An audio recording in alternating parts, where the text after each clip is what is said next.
Okay, I guess the first thing as a Jedi would do is find a Padawan, right? You want somebody to pass on your teachings to, and this is what I'm doing for you, my Padawan, whoever you are. I don't care. Everybody's in on it. Everybody's got the jujitsu in them. Everybody's got that mental jujitsu. You got the ability, baby. You're a miracle. Let's talk about passive aggressive assholes and people that are trying to pick fights with you, um, push your buttons, trigger you to get you to say things and do things that you don't want.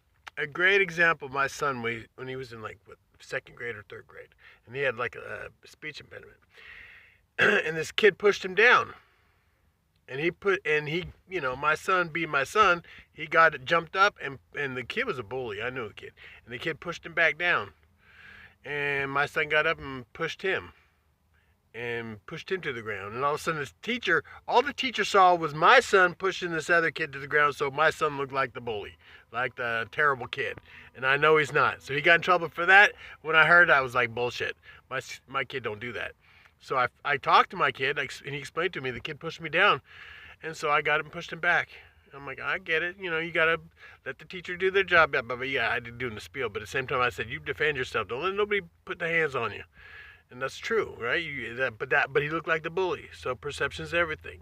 So you got to come across like I just recently was. Somebody tried to trigger me. Somebody tried to put me in a position of subservience to make themselves feel better. And I mean, literally just like disrespecting me and was waiting for me to just. And normally when somebody disrespects me the way they did, I'd throw them to a wall. But my Jedi training has taught me not to engage people when that's exactly what they want. See, he fucked around because he wanted to find out. You know what I'm saying?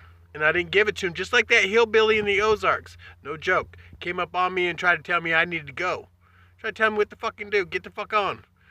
I knew he had a gun. I knew he wanted to start some shit, but I was bigger than him. I knew I'd twist him up in a pretzel. So I knew he was gonna shoot my ass if I started. If I said, "Okay, bring it, motherfucker," and he'd probably shoot me and be justified in his bullshit. But I was all Jesus on him. I was like, "God bless you." He pissed him off and he left, talking shit on the way out. Oh, I left right after he did. I wasn't gonna say that, crazy motherfucker. But anyway, yeah. So, so the shit you deal with, right? So you just gotta be able to control your emotions, know the triggers, and you're golden, baby. That's it. And watch their blood vessels just strain when you don't give them what they want. You don't feed the beast. You're in control, baby. He got pissed because I wouldn't do what I wasn't gonna feed him. He was trying to start a fight, and I didn't give it to him. It was sad. I was like, oh, treat him like a little child throwing a fit, man. Everybody, that's their inner child.